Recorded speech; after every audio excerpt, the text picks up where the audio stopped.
বিসমিল্লাহির রহমানির রহিম। আলহামদুলিল্লাহ, সালামুন আলা ইবাদিহিল্লাযিনা ইসতাফা। প্রিয় দর্শক শ্রোতা, শুনছেন কিয়ম কোরআনিক মেসেজ ইউটিউব চ্যানেল। আজকের ভিডিওর প্রসঙ্গ হলো, এক ভাই প্রশ্ন করলেন যে আল্লাহর হুকুম ছাড়া একটা গাছের পাতাও নড়ে না বা কিছু হয় না, তাহলে মানুষের পাপের জন্য মানুষকে আল্লাহ জাহান্নামে দিবেন কেন? সুন্দর প্রশ্ন করেছেন। আমি তুলনামূলক কোরআন ভিত্তিক উত্তর দিচ্ছি, কোনো ব্যক্তি সমাজ গোষ্ঠীকে হাও প্রতিপন্ন করে না। আপনারা জানলে অবাক হবেন, এই দুনিয়াতে দুইজনের হুকুম চলে, আল্লাহর এবং শয়তানের। অবশ্য আল্লাহ শয়তানকে এই ক্ষমতা দিয়েছিলেন যে তুমি মানুষকে ধোঁকা দিতে পারবে, কিন্তু পারবে না তাদেরকে যারা আমার হুকুমের উপর প্রতিষ্ঠিত থাকবে। আদম থেকে ধরে মোহাম্মদ পর্যন্ত আল্লাহর যে হুকুম বিধান তাদের উপর এসেছিলেন, সেই অনুসারে যদি মানুষ জীবন প্রতিষ্ঠা করে, তাহলে তুমি শয়তান তাদেরকে ধোঁকা দিতে পারবে না, মন্দ নির্দেশনা দিতে পারবে না। কিন্তু আজকের সমাজে দেখেন, মন্দের নির্দেশনাই মানুষ পালন করছে বেশি, অর্থাৎ শয়তানের নির্দেশনা। এর মধ্যে সবচেয়ে বড় নির্দেশনা হলো যে কোরআনের পরিবর্তে অন্য কিছু মানতে হবে। কারণ শয়তান জানে যে কোরআনের পরিবর্তে যদি অন্য কিছু মানুষ মানে, তাহলে জাহান্নামে যাবে। কারণ আল্লাহ বলছেন কোরআন ব্যতীত অন্য কিছু মানা যাবে না। সূরা আনামের 153 নম্বর আয়াত। একটু মনোযোগ দিবেন ভাই। এখানে আপনাদের প্রশ্ন জাগতে পারে যে আল্লাহ এমন কাজ করলেন কেন? শয়তান লেলিয়ে দিয়েছেন আমাদের পিছনে, কারণ এটা হলো আল্লাহর পরীক্ষা। সূরা মুলকের 2 নম্বর আয়াত। এই দুনিয়াতে আমরা পরীক্ষা দিচ্ছি। আল্লাহ পরীক্ষা কিভাবে নিবেন সেই ব্যাপারে আল্লাহকে প্রশ্ন করতে পারবেন না। আপনারা বলতে পারেন যে এই শয়তানের ওসা দিয়ে আমরা পাপ করছি, সেই পাপের জন্য আমাদের জাহান্নামে যেতে হবে। শয়তানকে দূরে তাড়ানোর কোনো ক্ষমতা তো আল্লাহ আমাকে দেয়নি। মিথ্যা বলছেন, আল্লাহ দিয়েছেন। আল্লাহ বলছেন রাব্বি আউযুবিকা মিন হামাযাতিশ শায়াতিন ওয়া আউযুবিকা রাব্বি ইয়াহদুরুন। সচরাচর এই দোয়া পাঠ করো, শয়তান তোমার কাছে আসতে পারবে না, তোমাকে ধোঁকা দিতে পারবে না। কিন্তু আমরা এই পরিবর্তন করে আউযুবিল্লাহি মিনাশ শাইতানির রাজিম এই দোয়া পাঠ করছি শয়তান তাড়ানোর জন্য। অর্থাৎ আল্লাহর দেওয়া সুপারসনিক পিস্তল ফেলে দিয়ে মানুষের বানানো মান্দাদের আমলের পিস্তল ব্যবহার করছে, যে পিস্তল দিয়ে শয়তানকে মারতে পারছেন না। অহরহ শয়তান আমাদের ধোঁকা দিচ্ছে। সূরা মুমিনুন 102 নম্বর আয়াত। আল্লাহ বলছেন যে যাদের পাল্লা ভারী হবে, অর্থাৎ পুণ্যের পাল্লা যাদের ভারী হবে তারা সফল কাম, তারা জান্নাতি। আর যাদের পুণ্যের পাল্লা হালকা হবে তারা তাদের নিজেদেরই ক্ষতি সাধন করছে এবং চিরস্থায়ী জাহান্নামে জ্বলবে। সূরা মুমিনুন 103 নম্বর আয়াত। সুতরাং আল্লাহ এখানে জানিয়ে দিয়েছেন, আল্লাহ এখানে সুস্পষ্ট বলছে তোমাদের মন্দ কাজের জন্য তোমরা নিজেরা ক্ষতি সাধন করছো। তাহলে মানুষ যে বলে আল্লাহর হুকুম ছাড়া কিছু হয় না, এই কথাটা ভুল।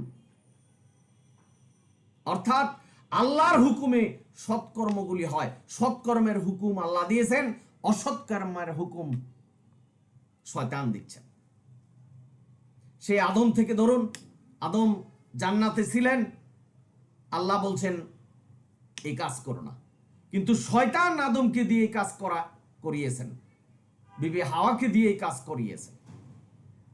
তাহলে আদম থেকে ধরে আজ পর্যন্ত যারা আমরা আছি, শয়তান আমাদের পিছনে। এটাই পরীক্ষা। এবং আল্লাহ বিধান দিয়েছেন যুগে যুগে প্রত্যেকটা নবী রাসূলের উপরে, বলেছেন যে এই বিধানের উপরে থাকো, শয়তান তোমাদের গ্রাস করতে পারবে না, ধোঁকা দিতে পারবে না। কিন্তু আমরা তা করছি না। শয়তানের সবচেয়ে বড় ধোঁকা হলো আজকের সমাজে যে কোরআনের পরিবর্তে অন্য কিছু মানে, কোরআনের সাথে সাংঘর্ষিক যে বিধানগুলি সেগুলি তোমরা পালন করো। শয়তানের এই নির্দেশনাই আমরা পালন করছি, আল্লাহর নির্দেশনাকে ভুলে গেছি, যেখানে আল্লাহ বলছেন শুধু কোরআনই মানতে হবে। সূরা আনামের 153 নম্বর আয়াত। কোরআনের একটা অক্ষর যদি আপনি পরিবর্তন করেন, না মানেন, তাহলে আপনি কাফের হবেন। আর আল্লাহর একটা নির্দেশনা, একটা আয়াতকে আপনি ভুলে যাচ্ছেন, যে আয়াতে আল্লাহ বলছেন যে শুধু কোরআনই মানতে হবে। দেখুন সূরা ইউসুফ 40 নম্বর আয়াত, শুধু কোরআনই মানতে হবে আল্লাহ বলছেন। কোরআন দিয়ে যাচাই করতে হবে, কোরআনে যা বলছেন সেটাই তোমাদের মানতে হবে, আর বাকিগুলি জেরে ফেলতে হবে। কিন্তু আমরা কি করছি? আমরা সমাজে কোরআনের বাইরে গিয়ে ইবাদত করছি, দলে উপদলে বিভক্ত হচ্ছে, যেখানে আল্লাহ সূরা ইমরানের 105 নম্বর আয়াতে বলছেন যে তাদের জন্য রয়েছে কঠোর শাস্তি। পীর ফকির, মাজার, হাম্বলি, শাফি, মালিকি এই ভাবে বিভক্ত হচ্ছেন। আহলে হাদিস, তাবলিগ জামাত বিভক্ত হয়ে যাচ্ছেন, অর্থাৎ কোরআনের রাস্তায় নেই। আল্লাহ বলছেন তোমরা একটাই দল, সেই দলের নাম আমরা মুসলমান, নির্দেশনা হলো কোরআন, এটার মধ্যে নেই। কালিমা, আল্লাহ কালিমা শিখাচ্ছেন সূরা বাকারার 285 নম্বর আয়াতে। মানুষে বানিয়ে 8টা কালিমা বানাচ্ছেন, সেগুলি মুখস্থ করছে। আল্লাহর কালিমা যেটা সূরা বাকারার 285 নম্বর আয়াত, 90% মানুষ জানে না। বিশ্বাস করছেন লা ইলাহা ইল্লাল্লাহ মুহাম্মদুর রাসূলুল্লাহ বললে জাহান্নাম থেকে জান্নাতে ফিরে আসবে। পড়ুন সূরা মুমিনুন 103 নম্বর আয়াত, আল্লাহ বলছেন চিরকাল তারা সেই জাহান্নামে থাকবে। কোথায় কোরআনের বিশ্বাস আর কোথায় মানব রচিত হাদিসের বিশ্বাস? অর্থাৎ শয়তান আমাদেরকে ঘাড়ে ধরে কোরআনের পরিবর্তে হাদিস মানাচ্ছে। আজকের মেসেজ যে আপনারা যদি কোরআনের পরিবর্তে মানব রচিত কোনো হাদিস মানেন, কোনো বিধান মানেন, কোরআনের সাথে সাংঘর্ষিক কোনো বিধান মানেন, তাহলে পথভ্রষ্ট হবেন, জাহান্নামে যেতে হবে, এটাই সত্য। আপনাদের মনে প্রশ্ন জাগতে পারে, আমি একজন মানুষকে খুন করলাম, তো যে মানুষকে খুন করা হলো তার কি অপরাধ ছিল? কোনো অপরাধ ছিল না, তাকে অন্যায়ভাবে হত্যা করলেন, আর এই হত্যার জন্য আল্লাহ আপনাকে জাহান্নামে পাঠাবে। এটাই শয়তানের নির্দেশনা। জেনা করলেন, এটা শয়তানের নির্দেশনা। অসাধু ব্যবসা করলেন, শয়তানের নির্দেশনা। খাদ্যদ্রব্য ভেজাল মিশালেন, মানুষকে তিলে তিলে হত্যা করলেন, এটা শয়তানের নির্দেশনা। একজনের অধিকার হরণ করলেন, শয়তানের নির্দেশনা। সুদ ঘুষ খেলেন, শয়তানের নির্দেশনা। চাকরির বাজারে যে চাকরি পাওয়ার উপযুক্ত তাকে না দিয়ে অন্যকে চাকরি দিলেন টাকার বিনিময়ে, সেটা হলো শয়তানের নির্দেশনা। মানছেন মানুষ? কোরআন বলছেন যে সত্যকে মিথ্যার সাথে মিশ্রিত করো না, সূরা বাকারার 42 নম্বর আয়াত। সত্যকে মিথ্যার সাথে মিশ্রিত করলেন কিভাবে? কোরআনও মানছেন, কোরআনের সাথে সাংঘর্ষিক হাদিসও মানছেন। জাহান্নামী হতে হবে। আমরা পায়ের উপর পাও দিয়ে বসে আছি যে আমরা ইবাদত করছি, হাদিসেরও করছি, কোরআনেরও করছি, কোরআনের নামে বদনাম করছি, কোরআনের নামাজ নাই এই বলে বদনাম করছি। আশা করে বসে আসেন জান্নাতে যাবেন? ঘুরে বালি মরিচিকা, পারবেন না। আপনার কোনো ইবাদতই কবুল হবে না যদি আপনার ইবাদত কোরআন ভিত্তিক না হয়, কোরআন অনুসারে না হয়, এবং আল্লাহ যেভাবে বলছেন সেভাবে না হয়। এবং কোরআনের বাইরে গিয়ে যদি কোনো দল উপদলে বিভক্ত হয়ে থাকেন, আপনি জাহান্নামী, সেটাই আল্লাহ বলেছেন।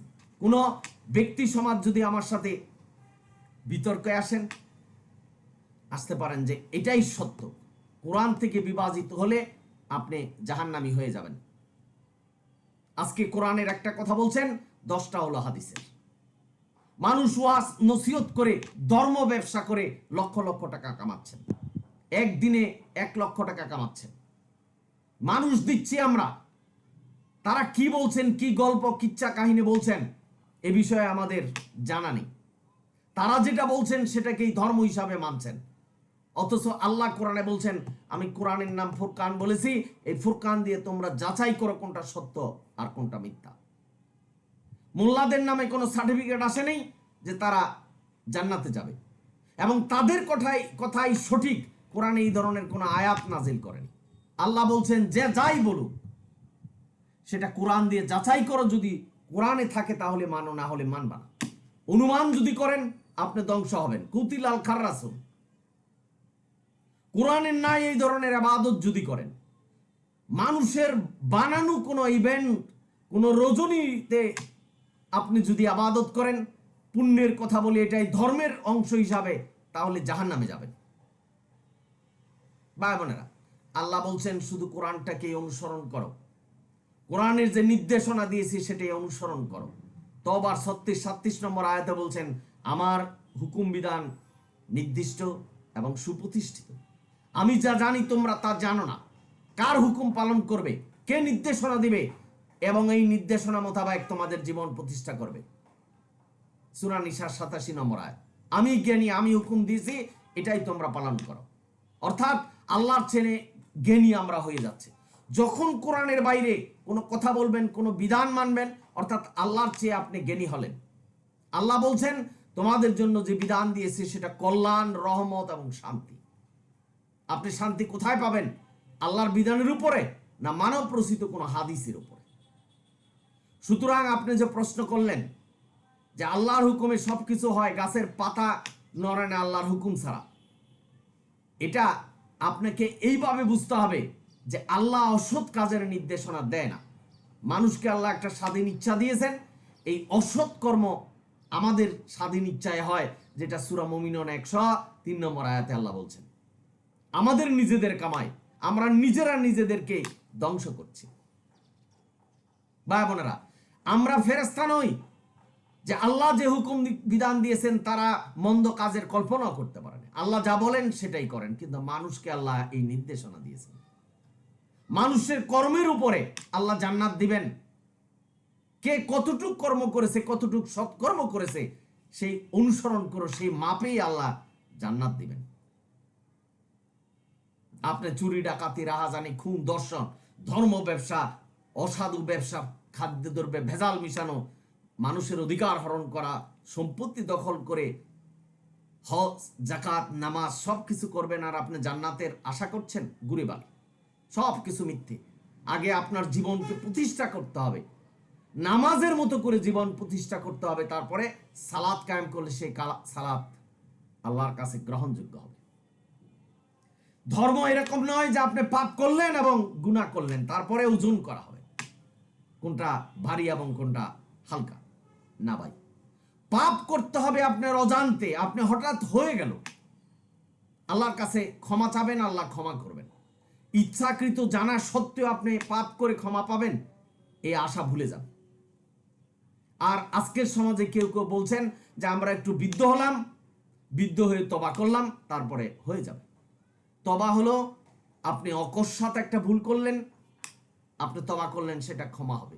জেনে আপনি পাপ করছেন সারা জীবন, মৃত্যুর আগে তবা করবেন, সেই তবা আল্লাহর কাছে কবুল হবে না। ভাই বোনেরা, আপনারা যারা শুনছেন, আজকের সমাজে সবচেয়ে বড় শয়তানের নির্দেশনা হলো যে কোরআনের পরিবর্তে হাদিস মানো, মানব রচিত হাদিস মানো। আর শয়তান জয়ী হচ্ছেন। আজকের সমাজে দেখবেন কোরআনের পরিবর্তে হাদিস মানছে, হাদিসকে বলছেন হাদিস না মানলে কাফের হয়ে যেতে হবে। অর্থাৎ আল্লাহ বলছেন কোরআন না মানলে কাফের হতে হবে, সূরা মায়দার 46 নম্বর আয়াত। মানুষ বলছেন হাদিস না মানলে কাফের হতে হবে। মানুষকে কিভাবে ধোঁকা দিচ্ছেন শয়তান। ভাই বোনেরা, আমি আপনাদের অনুরোধ করছি কিয়ম কোরআনিক মেসেজ ইউটিউব চ্যানেল থেকে দোয়া পড়ুন। আল্লাহ যে দোয়া শিখাচ্ছেন, রাব্বি আউযুবিকা মিন হামাযাতিশ শায়াতিন ওয়া আউযুবিকা রাব্বি ইয়াহদুরুন, সব সময় পড়তে থাকুন। শয়তান আপনার ধারের কাছে আসতে পারবে না। এটাই আল্লাহর সুপারসনিক পিস্তল, অন্য কিছু নয়। আজকের সমাজে কালিমা দিয়া মানুষকে ধোঁকা দিচ্ছেন। লা নুফাররিকু বাইনা আহাদিম মির রাসূল, মানুষের বানানো কোনো কালিমার মধ্যে এই শব্দ নেই। অথচ আল্লাহ বলছেন কোন নবী রাসূলকে পার্থক্য করা যাবে না। করছেন পার্থক্য। আমাদের নবী নাকি নবীদের নবী, নবীদের সর্দার। কথাটা যিনি বলবেন তার ইবাদত বাতিল হবে, কারণ কোন নবী রাসূলকেই আল্লাহ পার্থক্য করতে বলেনি। কোন নবী রাসূলের সুপারিশই আল্লাহ গ্রহণ করবেন না, সেটা সূরা বাকারার 123 নম্বর আয়াত। কারো সুপারিশ গ্রহণ করবেন না, আল্লাহ বিচার করবেন। আল্লাহ জানেন মানুষের অন্তরের খবর, কোন নবী রাসূল জানে না। কে বিভাজিত হয়েছে, কোন পথে আছেন বর্তমানে নবী রাসূল নেই, কে জানবে? কিভাবে জানবে যে নবী রাসূল আমরা মনে মনে কি গুনাহ করছে? আল্লাহ জানে, আল্লাহ বিচার করবেন। সুতরাং ভাই বিভ্রান্তিতে থাকবেন না, বিভ্রান্তির পথে যাবেন না, কোরআনের বাইরে যাবেন না। এটাই আজকের QM Quranic message YouTube channel থেকে আপনাদের মেসেজ দিচ্ছি। আল্লাহ যদি হাদায়াত দেয় তো এই হাদায়াত আপনাদের জন্য কল্যাণকর হবে, আর যদি না দেয় মানতে পারবেন না, আমাকে গালাগালিজ করবেন। অনেকেই করছেন, আমি কিছু মনে করি না, আমাকে গালাগালিজ করুন, কিন্তু কোরআনের বিরুদ্ধে যেন কোনো কথা না আসে সেদিকে লক্ষ্য রাখবেন। আমি অনুরোধ করছি, আপনারা সামান্য কমেন্টস করুন, 2টা লাইন লিখুন, তাহলে আমি সার্থক হব যে আমি কি পারছি, বুঝাতে পারছি কি। এবং কতজন আমার বিরুদ্ধে আছেন, গালাগালিজ করছেন, করুন, গালাগালিজ করুন, কমেন্টসে গালাগালিজ করুন। যাদের মনে ভালো লেগেছে ভালো কথাগুলি বলুন ভাই বোনেরা। তবে কোরআন ব্যতীত কোনো নাজাত নেই, কোরআনই মুক্তি। কোরআনের বিধান অনুসরণ করলে আপনি মুক্তি পাবেন, অন্য কিছু অনুসরণ করলে মুক্তি পাবেন না। আল্লাহ এক, আমাদের নির্দেশনা এক, সেটা হলো কোরআন। কোরআনের পরিবর্তে যদি অন্য কিছু মানেন তাহলে শিরক করবেন, আর এই শিরকরত অবস্থায় আপনার মৃত্যু হলে অপবিত্র মৃত্যু হবে, আপনার স্থান হবে সিজ্জিনে এবং বিচারের পরে জাহান্নাম। আশা করি বুঝতে পেরেছেন যে সৎকর্মগুলি, সৎ নির্দেশনা আল্লাহ দিয়ে থাকেন, অসৎ নির্দেশনা শয়তানে দিয়ে থাকেন, এবং শয়তানকে অনুসরণ করে আমরা নিজেরা করছি এবং আমরা নিজেদের ক্ষতি সাধন করছি, যেটা সূরা মুমিনুন 103 নম্বর আয়াত। আশা করি আপনার উত্তর এবং যারা শুনছেন সকলেই পেয়েছেন। ধন্যবাদ আপনাকে এবং সকলকে। যদি ভিডিও ভালো লাগে সাবস্ক্রাইব এবং শেয়ার করবেন। আলহামদুলিল্লাহ রাব্বিল আলামিন। সালামুন আলাইকুম।